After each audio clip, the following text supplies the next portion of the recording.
Hola, el día de hoy vamos a ver a Mikhail Bakunin y vamos a ver, Mikhail Bakunin pues es otro filósofo y él tiene un concepto diferente al cual le vamos a agregar, que es el anarquismo. Mikhail Bakunin es ruso y de hecho su familia era terrateniente, era gente con mucho dinero. Él pues pertenece al ejército ruso y todo eso, como yo les voy a mencionar en las diapositivas. Al final de las diapositivas como que se corta un poquito la voz, pero ahorita que terminen yo les explico de qué se trataba. Primero en las diapositivas es algo acerca de su vida, después vamos a hablar del concepto de anarquía y cuál era la disputa que él tenía con Marx, porque también les voy a insertar un video de un pedacito de una película de cuando tiene un encuentro con Marx. Obviamente pues son personajes diferentes y no se parecen a sus fotografías reales, pero es un poquito para que entiendan lo que él debatía con Marx acerca de la cuestión del socialismo y el anarquismo, ¿ok? Entonces yo les voy a explicar las diapositivas, muchachos. Al final les dejo la actividad. Bueno, Mikhail Bakunin nació en Rusia en 1814 y muere en Berna en 1876. Él es un teórico político y agitador revolucionario anarquista ruso, hijo de un terrateniente de ideas liberales. Mikhail Bakunin estudió en la Escuela de Artillería de San Petersburgo y llegó a ser oficial de la Guardia Imperial, enviando a una unidad militar en la frontera polaca. Se ausentó sin permiso y a punto estuvo de ser juzgado por deserción. Tras abandonar el ejército, comenzó a interesarse por la filosofía, principalmente por la obra de los alemanes Fichte y Hegel, y fue a estudiar dicha materia en Moscú y San Petersburgo. En 1840 viajó a Europa. En Berlín tuvo oportunidad de conocer las teorías de los neohegelianos de izquierda y de los socialistas utópicos franceses. Más tarde se trasladó a Dresde, ciudad en la que publicó un periódico radical que se puede considerar su primer manifiesto revolucionario. Por último, recaló en París, donde residió entre los años 1842 y 1848. Coincidió con pensadores revolucionarios como Alexander Herzen, Pierre-Joseph Proudhon y Karl Marx, y participó en las revoluciones que estallaron en 1848 en la capital francesa y en Praga y Dresde. Detenido y condenado a muerte, la pena no se ejecutó y Bakunin fue entregado al gobierno ruso, que lo encarceló por 7 años y en 1857 lo desterró a Siberia. Según parece, el gobernador de Siberia, Muraviev, era primo de la madre de Bakunin, y gracias a ello se le concedió un permiso para salir de allí. Un barco estadounidense lo llevó a Japón, luego a Estados Unidos y finalmente en 1861 se trasladó a Londres, donde residiría 4 años. En 1864 fundó en Ginebra la German International de la Democracia Social, organización revolucionaria que se disolvió al integrarse en la UNO Internacional en 1867. En este mismo año se dirigió a Suiza, donde apoyó la Liga de la Paz y la Libertad, la que pertenecían personalidades como Joseph Garibaldi, Louis Black, Victor Hugo y John Stuart Mill. Posteriormente formó la llamada Alianza Internacional de la Democracia Socialista, cuyo programa reivindicaba una serie de reformas que constituían la base de la doctrina política de Bakunin: la supresión de los estados nacionales y la formación en su lugar de federaciones constituidas por libres asociaciones agrícolas e industriales, la abolición de las clases sociales y de la herencia y la igualdad de sexos y la organización de obreros al margen de los partidos políticos. En 1870 fundó el Comité para la Salvación de Francia, asociación que dirigió la insurrección de la Comuna de Lyon. Durante la Internacional, las diferentes entre sus ideas y el autoritarismo de Marx llevaron a la expulsión de los anarquistas del seno de la organización. Durante el Congreso de La Haya, celebrado en 1872, Mijaíl Bakunin pasó sus últimos años en Suiza, viviendo pobremente y sin más aliento que la correspondencia que mantenía con pequeños grupos anarquistas. Expuso su pensamiento en una voluminosa obra y fue su discípulo James Guillaume quien entre los años 1907 y 1913 en París se encargara de recopilar y editar todos sus libros. Del conjunto de su voluntariosa obra destacan el llamamiento a los esclavos, que denuncian a la burguesía como fuerza intrínsecamente antirrevolucionaria y propugna la creación en Europa Central de una federación libre de gentes eslavas. Vamos a ver entonces cuáles son las ideas anarquistas. Bueno, la ideología de Bakunin descansa en una base de implacable y severo materialismo. El hombre, ser material, nace en un mundo donde existen algunas grandes realidades inevitables y evidentes, a la que es preciso acomodarse, y varias abstracciones corporalizadas, inútiles y despóticas, que entorpecen la vida racional del ser y contra la que es posible la necesaria rebelión. El anarquista verdadero no es, pues, un navegador de la vida, un enemigo de la sociedad, un partidario de la nada. El nadista, suponiendo que lo haya, no es precisamente el anarquista. Este, por el contrario, ama la vida y la sociedad y quiere la exaltación de ambas dentro de la razón y de la naturaleza, luchando en consecuencia lógica contra las instituciones absurdas y antinaturales que niegan la vida, constriñen la libertad y convierten a la sociedad espontánea en un rebaño organizado por medios coactivos. El anarquismo quiere que cada hombre haga su voluntad mientras ésta no se oponga al sentir de la sociedad en pleno, que en este caso, y sin otros recursos que la simple manifestación de su voluntad colectiva, pueda aniquilar moralmente a cualquier individuo aislado, por temible y potente que sea.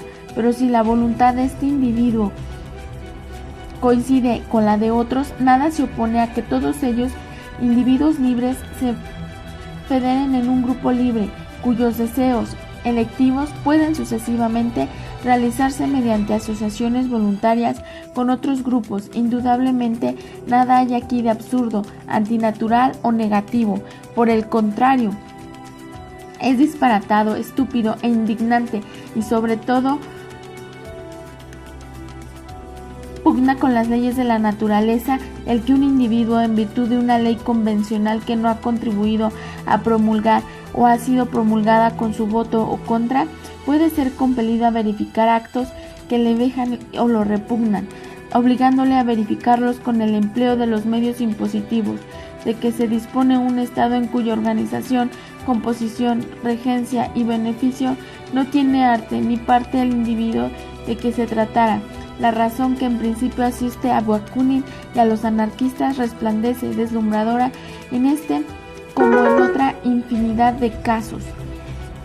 Es, por tanto, el Estado con sus consecuencias, la ley, el gobierno, la coacción y no la sociedad, lo rechazado y combatido por Miguel Bakunin en un principio, cuando el hombre comenzó a despertar del sueño magnético de la realidad en que vivió su... Hola otra vez, chicos.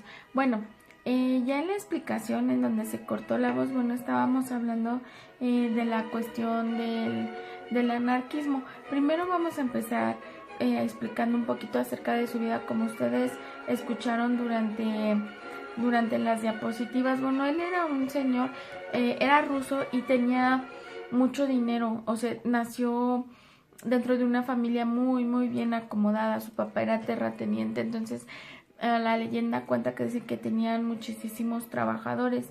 Él pues le llama la atención la cuestión de la filosofía, incluso estuvo en el ejército ruso y bueno, por cuestiones de deserción y todo eso, pues tiene problemas. Y bueno, cuando él anda de viajero y llega a Europa, se encuentra con Karl Marx, y entonces ahí es donde hay una contraposición con lo que dice acerca de lo del socialismo y el anarquismo, ¿no?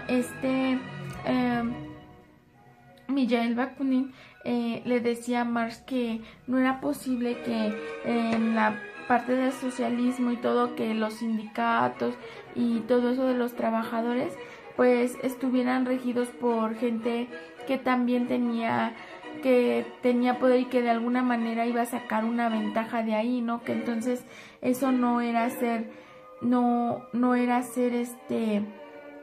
igual, no tenían la misma igualdad de derechos, la misma igualdad de oportunidades. Entonces él con la anarquía nos quiere explicar que para empezar no es la persona que está en contra de todo, no, sino es una persona que puede ser libre y que puede ser apta para poder trabajar en conjunto. Él decía que al final, cuando yo les empecé a leer algunas ideas del anarquismo, él decía que bueno, que el anarquismo lo que quería era un hombre que hiciera su voluntad, pero una voluntad, no una voluntad que pudiera dañar a los demás, sino una voluntad donde se pudiera trabajar en conjunto con todos los demás, que fuera un hombre que si tenía la necesidad de trabajar, que lo hiciera con gusto y con empeño, que exigiera sus derechos y sus leyes, ¿no? Que se trabajara en un conjunto, en conjuntos pequeños para poder sobresalir. Él creía en la voluntad colectiva y también nos marca algo muy importante acerca de la cuestión divina, acerca de la cuestión de Dios. Por eso mañana le vamos a dedicar un apartado completamente diferente, junto con otro filósofo que también se contrapone, pero que es de su mismo tema, de Michel Bakunin. Entonces, lo que él quería decir con el anarquismo es que, bueno, cuando el hombre comienza a despertar de esa irracionalidad que él tenía de solo trabajar como si fuera una máquina más,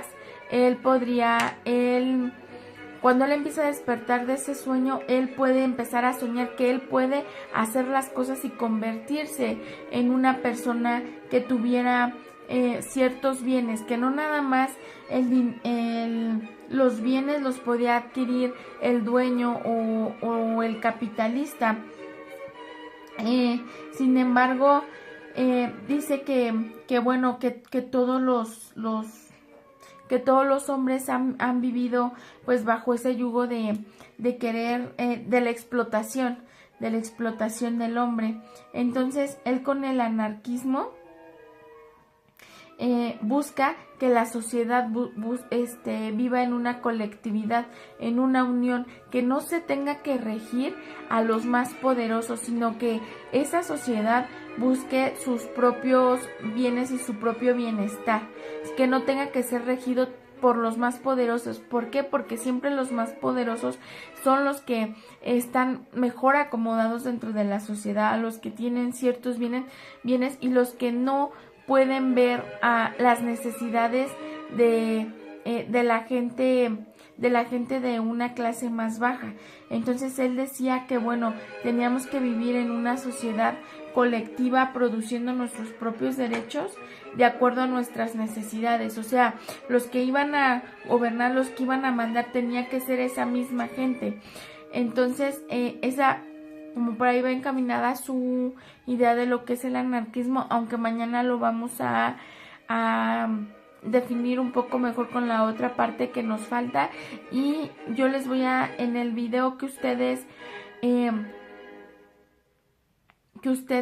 vieron acerca de donde se contrapone con Marx, precisamente habla de esto que yo les estoy explicando. Como les dije, en las fotos pues son unos y en la película pues sus características físicas pues son otras, ¿no? Pero ahí perfectamente bien se distingue quién es Marx y quién es Bakunin. Entonces son dos posturas muy importantes. Y si ustedes recapitulando otra vez lo que Marx decía, es que buscaba un socialismo y buscaba que la sociedad tuviera igualdad.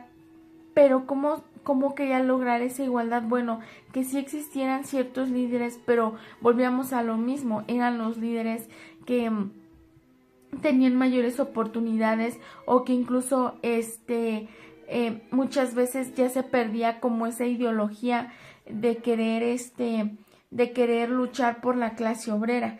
Entonces había ciertos líderes que buscaban un beneficio propio. Era como en el video de los Simpson que ustedes vieron. Entonces era lo que Bakunin debatía con él, ¿no? Que obviamente los dirigentes tenían que ser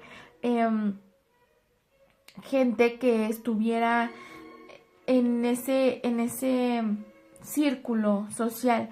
Ahora, suena un poco utópico lo que busca la anarquía, pero sin embargo es el pensamiento de muchos sindicatos que se crearon para la clase obrera. Entonces mañana vamos a nosotros a volver a retomar todas estas ideas que a lo mejor ahorita están como vagas, pero las vamos a volver a retomar y a contextualizarlas para que a ustedes les quede un poco más claro. Entonces, ¿cuál es su actividad del día de hoy? Bueno, ustedes me van a investigar 10 características del anarquismo y esa va a ser su tarea del día de hoy y me la mandan al correo correspondiente, ¿ok? Y también me van a investigar qué era lo que Bakunin decía acerca de Dios y del Estado. Me lo van a hacer en 2 pequeños cuadritos, las 10 características del anarquismo, y en otro cuadrito me van a hacer qué opinaba Bakunin acerca del Dios y el Estado. Él era ateísta, entonces vamos a ver él cómo maneja esta situación. Ya, si ustedes recordarán, ya habíamos dejado atrás todos los filósofos que nos hablaban acerca de un Dios. Vamos a ver él cómo lo retoma y cómo lo contextualiza con la sociedad, que es muy importante. Entonces, mañana también vamos a contraponer a Bakunin con otro filósofo y bueno, entonces nos estamos viendo y cualquier duda pues la resolvemos por medio del grupo de Messenger, ¿ok? Bye, muchachos.